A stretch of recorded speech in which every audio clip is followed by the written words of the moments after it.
여러분, 우리가 이 신앙생활 하면서 정말 기쁜 것은 하나님을 늘 경험하는 삶입니다. 마치 하나님이 옆에 있는 친구처럼 나에게 늘 말씀해 주시고, 또 나를 깨닫게 하시고, 또 하나님이 나의 삶을 일일이 간섭하시고 도와주시는 게 느껴지는 게 얼마나 오늘 신앙의 행복인지 모릅니다. 그런데 그보다 더 감격스러운 때가 있는데, 언젠가 하면 하나님이 경험되지 않고 또 그와 같은 느낌이 들고 또 낙심이 되다가 어느 순간에 아하, 하나님이 날 버리신 게 아니었구나. 하나님께서 눈에 보이지 않으셨지만은 나와 함께 하셨구나 라는 사실이 깨달아질 때입니다. 이때의 감격은 배가 됩니다. 성경의 욥의 기쁨이 그런 기쁨이죠. 이 창세기에 보면 하나님께서 아브라함과 또 이삭과 야곱에게 나타나셔서 언약을 주세요. 언약. 그 오늘 본문 3절에 보면 바로 그 내용인데, 하나님은 그들에게 나타나셔서 하나님을 알리기는 하셨지만은 3절 말씀 보니까 당신이 여호와라는 사실은 알리지 않으셨다고 합니다. 더욱이 여러분, 이스라엘 자손들이 저 애굽에 내려가서 400년 종살이를 하는 동안에 하나님은 그들에게 보이지 않으셨습니다. 그러나 그때도 하나님은 그들을, 이 이스라엘을 잊거나 포기하지 않으셨어요. 하나님은 보이지 않으셨고 하나님은 나타나시지 않으셨지만은 신실한 하나님은 계속 일하셨고, 그리고 하나님의 약속은 이루어졌습니다. 어떻게 이루어졌습니까? 그 400년 동안에 여러분, 애굽에 내려갈 때 야곱의 후손이 70명이었는데 그 70명의 후손이 애굽을 나올 때는 200만이 되었습니다. 이게 무엇입니까? 하나님께서 아브라함과 이삭과 야곱에게 내가 너로 큰 민족을 이루게 하리라 하신 그 언약의 말씀이 출애굽할 때 그대로 이루어진 것입니다. 여러분, 기억하세요. 하나님은 보이지 않는다고 하나님의 약속은 없어지는 게 아닙니다. 하나님이 보이지 않는다고 하나님이 우리를 잊으시거나 포기하신 게 아니라는 사실입니다. 그런 면에서 여러분, 우리 민족을 생각해 보면 하나님이 우리 민족을 얼마나 사랑하시는지 모릅니다. 여러분, 우리나라 사람들이 과소평가하고 잘 모르는 게 뭔지 아십니까? 바로 우리나라의 이 발전상입니다. 실제로 우리나라의 이 발전상은요, 세계 역사에서 유래를 찾아보기 힘들 정도의 대단한 것입니다. 여러분, 6.25 한국전쟁 그 참전국들 중에 보면 필리핀과 에티오피아가 있습니다. 아시죠? 여러분, 그 얘기는 당시만 해도 이 필리핀과 에티오피아가 그 당시에는 아주 꽤 잘 나가는 나라였다는 이야기입니다. 여러분, 우리나라의 그 장충체육관이 필리핀의 도움으로 지어진 사실을 아십니까? 그 정도로 그 당시에는 잘 나가는 나라였어요. 그런데 오늘날 그 나라들이 어떻게 되었습니까? 제가 여러 예전에 필리핀에 갔을 때 전 그 나라가 그렇게 가난한 줄은 미처 몰랐습니다. 수십 년이 지났지만은 나라가 오히려 퇴보했습니다. 우리나라와는 비교가 안 됩니다. 에티오피아는 말할 필요도 없지요. 가난과 기아와 질병으로 허덕이는 나라가 되었습니다. 반면 우리나라는 불과 60년 전에 6.25 전쟁으로 어떻게 되었습니까? 완전히 잿더미와 폐허가 되었습니다. 그런데 그 잿더미가 50년도 지나지 않아서 1997년에 우리나라의 세계 경제 규모 11위가 되었습니다.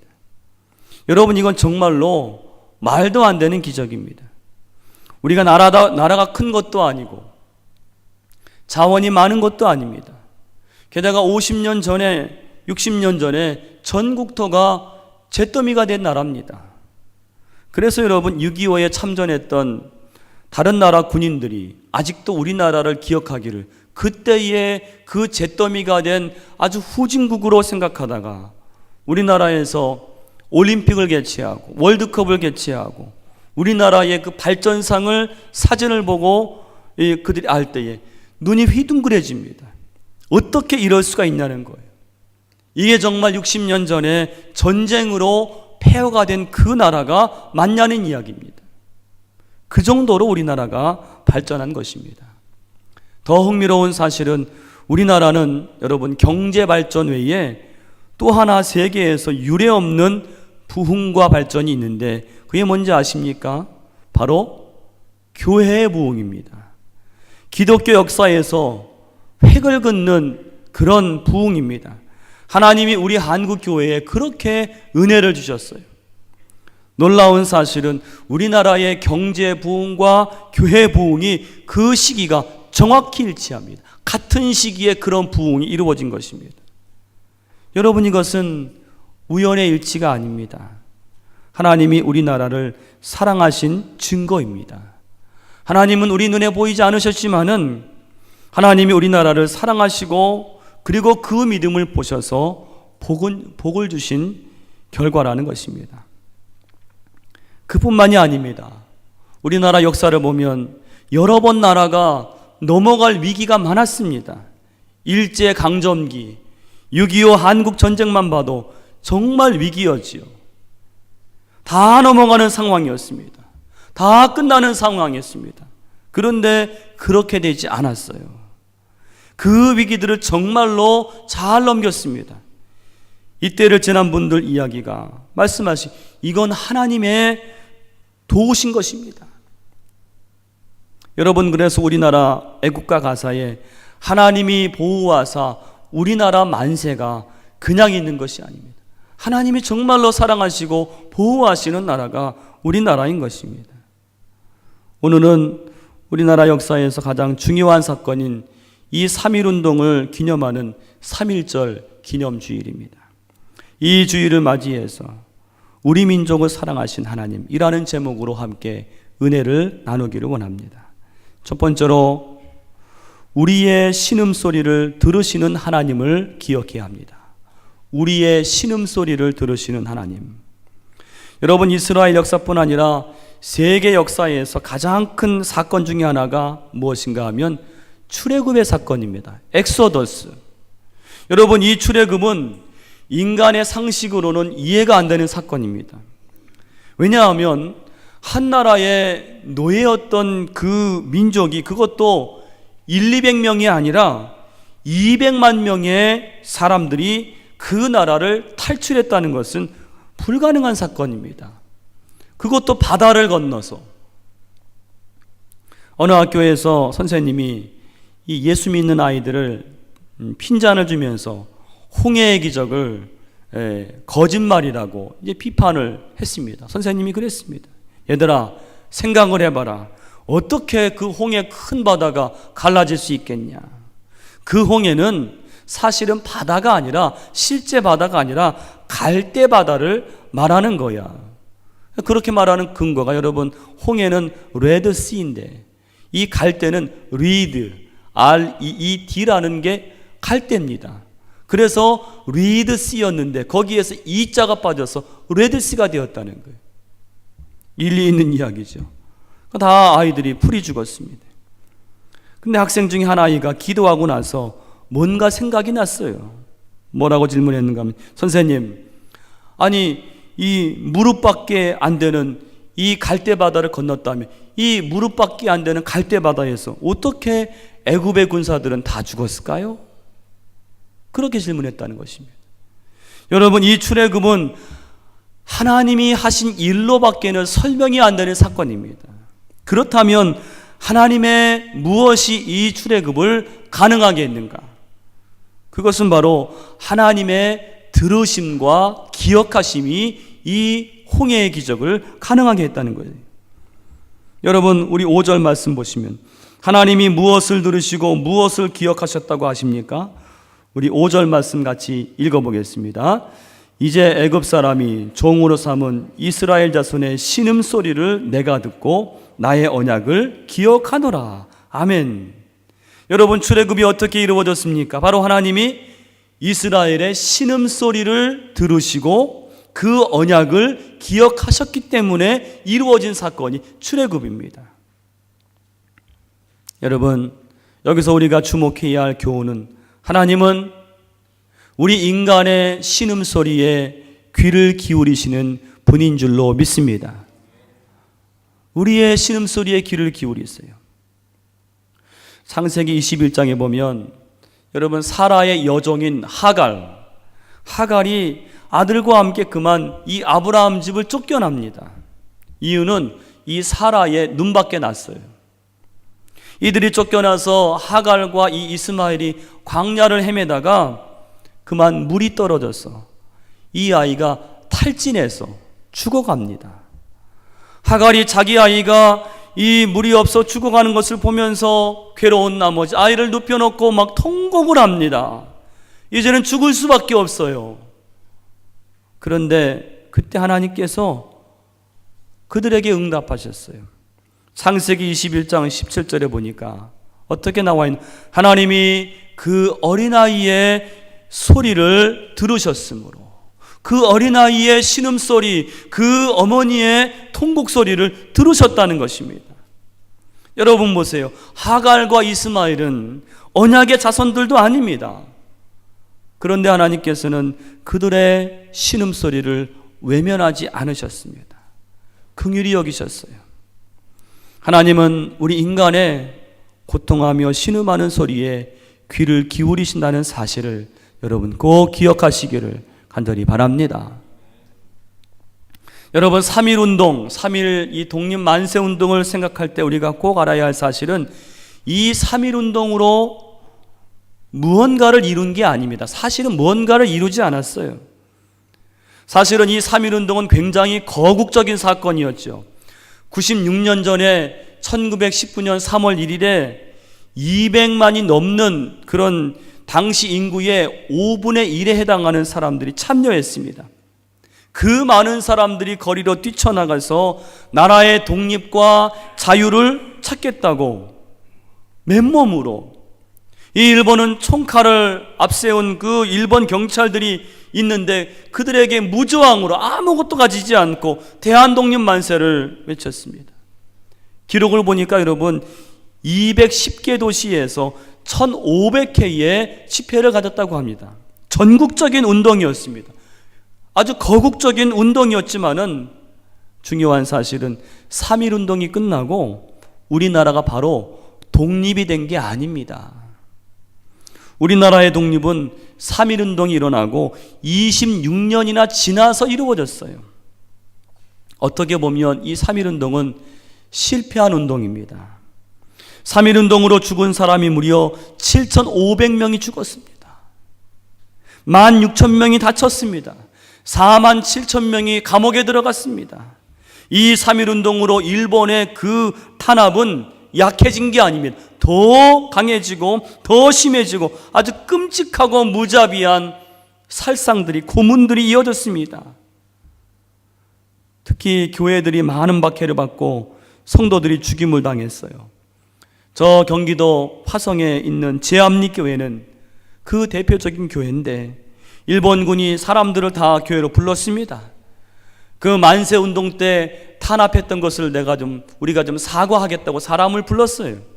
사람들이 다 모였습니다. 그때 바깥에서 문을 걸어 잠그고 못질을 하고 그 교회에 불을 질렀습니다. 그 불을 참지 못하고 뛰쳐나오는 사람들을 다 총질을 해서 다 죽였습니다. 그 자리에서 23명이 다 순교를 하고 말았습니다. 당시의 기록에 의하면 이 사람의 살타는 냄새가 10km 밖에까지 진동했다고 해요. 여러분, 3.1 운동이 끝나고 나서 해방이 된 게 아니에요. 끔찍한 일들이 전국에서 일어났습니다. 제가 3.1 운동 사진에 보니까 이런 사진이 있습니다. 우리 조선 사람 몇 사람이 우통이 다 벗겨지고 양손이 이렇게 묶인 채로 무릎을 꿇었는데 그 일본군이 큰 칼로 한 사람의 목을 베어서 그 사람의 머리는 나뒹굴고 있고 그것을 보고 있는 다른 사람들이 공포에 질려서 보고 있습니다. 저는 그걸 보면서 얼마나 비통했는지, 어떻게 한 민족이 다른 민족에게 이런 만행을 저지를 수 있는가, 어떻게 저런 일들이 벌어지는데 우리나라는 아무것도 할 수 없었는가. 정말 당시 기록을 보면 우리 조선은 너무나 힘이 없고 어떻게 헤어나올 소망이 없던 나라입니다. 그냥 이대로 끝나는가 싶습니다. 그런데 그런 우리나라가 결국에는 독립이 되었어요. 해방이 되었습니다. 여러분, 어떻게 해방과 독립이 되었는지 아십니까? 우리 민족이 힘이 강해져서 된 게 아닙니다. 어떤 활동으로 어떤 전략을 펴서 이룬 게 아닙니다. 당시 이야기를 들어보면 정말로 갑자기 해방이 되었다는 거예요. 히로시마에 원자폭탄이 떨어지고 갑자기 뉴스에서 전쟁이 끝나니까 어느샌가 해방이 된 것입니다. 분명한 사실은 우리나라의 해방과 독립은 그야말로 선물로, 은혜로 주어진 것입니다. 누구의 은혜입니까? 바로 우리 민족을 사랑하신 하나님의 은혜인 줄로 믿습니다. 하나님이 왜 이런 은혜를 우리 민족에 베푸셨을까요? 3.1운동 당시에 나라를 독립시키겠다고 피 흘리면서 그 총칼 앞에서 주저함이 없이 죽어간 많은 그 선열들의 고통과 그 신음과 울음소리를 하나님이 들으셨기 때문입니다. 오늘 말씀과 똑같습니다. 이스라엘 자손의 신음소리를 내가 듣고 나의 언약을 기억하노라. 하나님은 우리 민족의 신음소리를 들으셨고 지금도 듣고 계시는 줄로 믿습니다. 오늘 여러분의 고통과 신음소리에도 하나님께서는 귀를 기울이세요. 오늘 그 사실을 우리 모두가 감사할 수 있기를 간절히 축원합니다. 두 번째는 우리의 구원을 위해 일하시는 하나님을 기억해야 합니다. 우리의 구원을 위해 일하시는 하나님. 오늘 본문에 보니까 하나님은 이스라엘 자손들의 그 신음과 고통 소리를 들으신 후에 어떻게 하셨는가? 6절 말씀 보면, 6절에 보시면 6절 후반에 세 가지 동사를 주목하시기 바랍니다. 세 가지 동사가 나옵니다. 무엇입니까? 6절 말씀 보니까 6절 말씀 한번 읽어볼까요? 그러므로 이스라엘 자손에게 말하기를 나는 여호와라. 내 그 애굽 사람의 무거운 짐 밑에서 너희를 빼내며 그들의 노역에서 너희를 건지며 편팔과 여러 큰 심판들로서 너희를 속량하여. 세 가지 동사가 무엇입니까? 빼내며, 건지며, 속량하며, 다 같은 말입니다. 세 번이나 한번 반복했습니다. 무슨 말입니까? 하나님은 신음하며 고통하는 자의 소리를 들으시고 그냥 가만히 계신 분이 아니라 그들을 빼내세요. 어디서 빼내십니까? 무거운 짐 밑에서 빼내세요. 그들을 건지세요. 그들의 그 노역에서 건지시는 분입니다. 그들을 속량하시는 분입니다. 우리 하나님은 구원하시는 하나님이라는 거예요. 여러분, 하나님만이 참된 구원자이심을 믿으시기를 바랍니다. 참된 구원자세요. 제가 중학교 2학년 때 좀 추우세요? 좀 에어컨을 조금 조정해 주세요. 제가 중학교 2학년 때 안면도에 캠프를 가서 그만 그 물에 빠져서 죽을 뻔한 적이 있습니다. 제가 막 물에서 막 허우적대고 막 오르락 내리락 난리가 났습니다. 살려달라고 막 소리를 질렀어요. 사람이 당황을 하니까 방금 전에 배웠던 수영법은 뭐 다 소용없습니다. 기억이 안 나질 않아요. 근데 제 친구들이 저를 구하러 왔습니다. 구조자로 왔어요. 나름 덩치도 있고 수영도 잘하는 아이들이 왔습니다. 그런데 제가 뭐 손에 잡히는 대로 막 잡으니까 그 애들이 저를 못 당하는 거예요. 자기들이 죽겠다 싶어 다 도망을 갔습니다. 잠시 뒤에 선생님이 들어왔습니다. 선생님은 노련하더라고요. 아주 노련하게 제가 힘이 빠지기를 기다리더라고요. 그랬던 거 한참 만에 들어왔습니다. 그러니까 제가 이제 다 살기를 포기하고 물속으로 꼬르륵 잠기니까 그때서야 저를 뒤에서 잡고는 아주 강한 힘으로 끌고 나가더라고요. 제가 무사히 구조가 되었습니다. 여러분, 아무나 구원자가 되는 게 아닙니다. 다 구원자인 것 같지만 아무나 구원자가 되는 게 아닙니다. 여러분, 우리 인생에서 참된 구원자는 어떤 분이십니까? 우리 인생들이 깊은 고통과 절망과 낙심 가운데 있을 때에 세상의 많은 것들이 우리를 구원할 것 같지만 아니에요. 그들은 구원하지 못합니다. 사람은 구원하지 못해요. 우리의 고통과 신음을 들으실 뿐만 아니라 강한 팔을 펴서 우리를 건져내시는 분이 누구십니까? 과연 누가 우리의 참된 구원자이십니까? 바로 살아계신 하나님인 줄로 믿습니다. 하나님은 우리를 구원하실 때 두 가지 차원으로 구원하세요. 한 가지는 언약을 통해서 구원을 이루십니다. 언약을 통해서 구원을 이루신다. 하나님은 자기 백성을 구하시고 복 주실 때에 그보다 더 먼저 주시는 게 있어요. 뭐냐 하면 언약입니다. 언약. 언약을 주세요. 오늘 그래서 여러분 5절 말씀에서 하나님께서 이스라엘의 신음소리를 들으실 때 하신 말씀이 뭐예요? 나의 언약을 기억하노라. 여러분, 나의 언약을 기억한다는 것은 뭐예요? 언약을 이미 주었다는 거예요. 그리고 그 언약을 이루시겠다는 것입니다. 여러분 기억하세요. 하나님은 여러분들에게 어떤 일을 행하실 때 먼저 언약을 주세요. 말씀을 주세요. 그래서 그 사람이 그 언약을 믿음으로 받아들일 때에 그 언약을 때가 되면 이루어 주시는 것입니다. 그러므로 이 언약을 주시는 것은 이 축복이 하나님으로부터 왔음을 알게 하는 것입니다. 그래서 제가 대신방에서 꼭 여러분들에게 드리는 게 올해 하나님 이 가정에 주시는 언약의 말씀을 제가 드립니다. 작년에 한 가정에서 대신방을 할 때 그 가정이 아주 간절히 원하는 소원이 하나 있었어요. 제가 그때 설교하기를 하나님은 이 가정의 이 소원을 이루어 주시기를 원하십니다. 그리고 이미 준비하셨습니다. 그러나 그보다 먼저 언약의 말씀을 주시기를 원하십니다. 그걸 가지고 믿음을 가지고 기도하기를 원하세요. 그랬더니 그 가정이 아멘 그래 받으시더라고요. 그 말씀을 믿더라고요.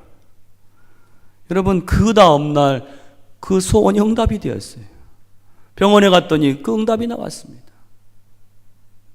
여러분 하나님은 언약을 통해서 구원을 이루신다는 사실을 꼭 기억하시기를 간절히 축원합니다.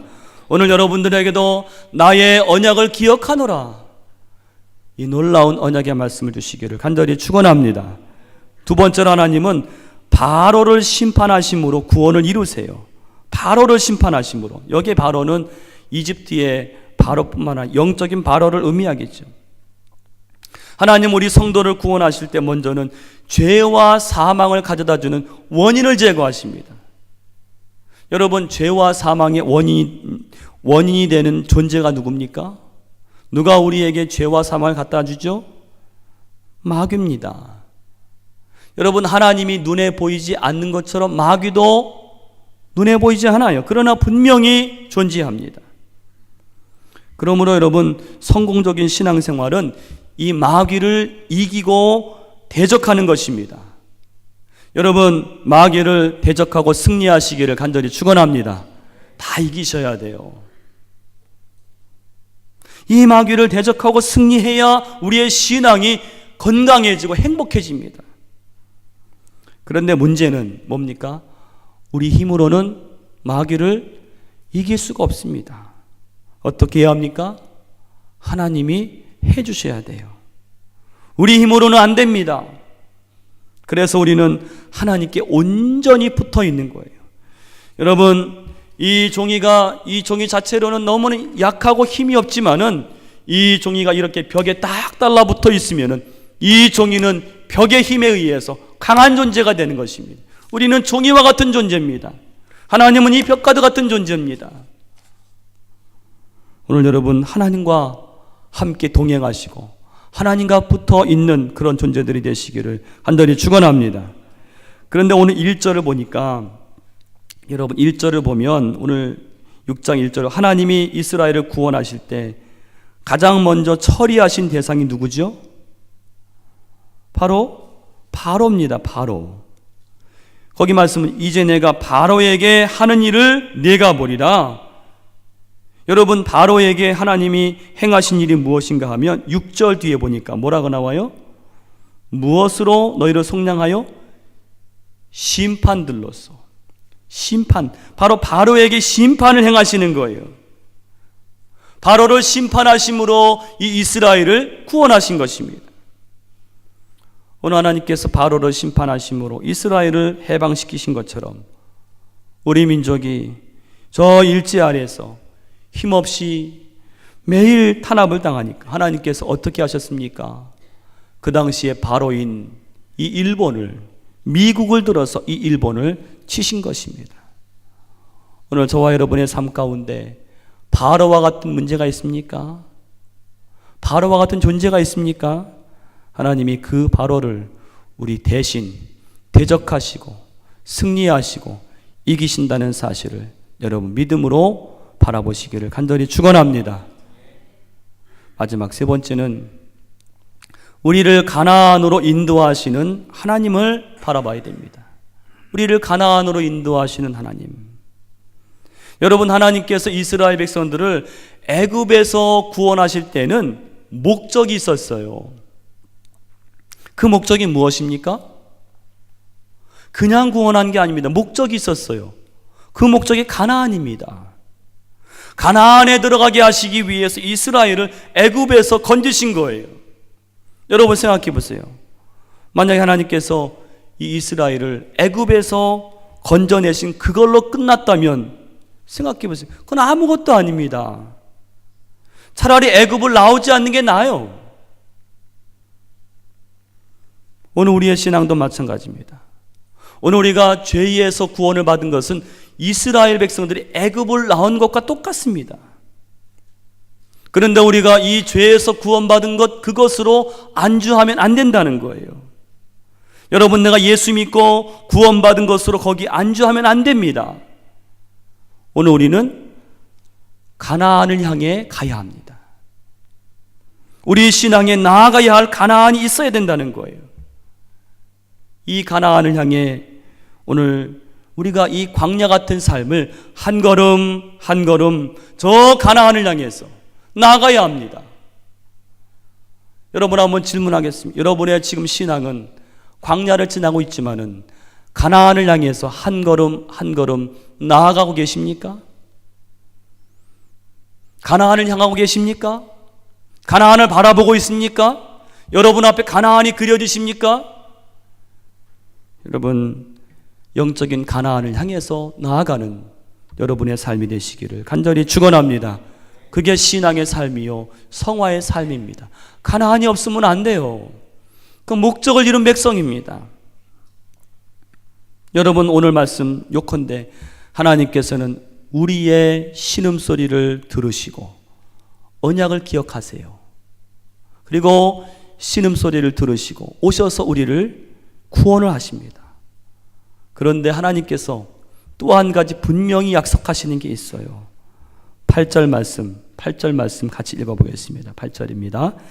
내가 아브라함과 이삭과 야곱에게 주기로 맹세한 땅으로 너희를 인도하고 그 땅으로 너희에게 기업을 주어 기업을 삼게 하리라. 나는 여호와라 하셨다 하라. 아멘. 여기 뭐라 그래요? 내가 주기로 맹세한 땅으로 너희를 인도하겠다. 여러분, 내가 주기로 맹세한 땅이 어디입니까? 가나안이에요. 하나님의 구원은 전국적으로 가나안까지 인도하시는 거예요. 하나님은 여러분들이 죄에서 구원받고 예수를 믿고 그것으로 만족하지 말고 이 영적인 가나안을 향해서 힘차게 오늘 하루도 나아가길 바라십니다. 여러분, 우리 민족을 수많은 위기 속에서 살리시고 그 신음소리를 들으시고 놀라운 구원과 해방을 주신 하나님께서는 오늘 우리 민족에게, 우리 나라에게 앞으로 가야 할 가나안을 주시는 줄로 믿습니다. 오늘 우리가 처한 여러분 광야 같은 삶, 이게 끝이 아니에요. 이게 끝이 아닙니다. 우리는 광야만을 보고 이게 다라고 생각하면 안 됩니다.